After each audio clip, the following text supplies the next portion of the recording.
সমাবেশ শেষ, হাজারো জনতার ভিড় কেটে গেছে, কিন্তু পলিথিন, পানির বোতল, খাবারের প্যাকেট সহ চারপাশে ছড়িয়ে ছিটে থাকা ময়লা যেন শহরের মুখ চুপ করে রেখে গেছে।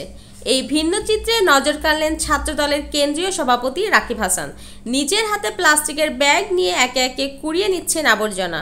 পাশে কয়েকজন কর্মীকেও ডেকে বলছেন, আমরা যদি দাবি জানাতে আসি তবে দায়িত্বও নিতে হবে। রাস্তা আমাদেরও, শহরটাও আমাদের। সেই মাঠ বা রাস্তাঘাট পরিষ্কার পরিচ্ছন্ন রাখে।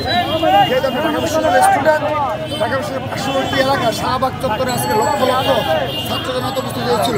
সেটা আমরা দায়িত্ব ভাগ করে দিয়েছি।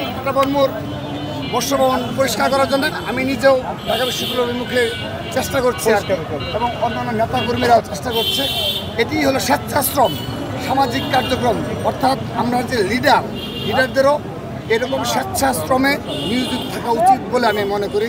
সেজন্য আমরা সবাই যারা সেন্ট্রাল নেতৃত্ব আছে সবাই সহপরিণত হয়ে সুন্দরভাবে পরিষ্কার করছে, আমরা চেষ্টা করছি।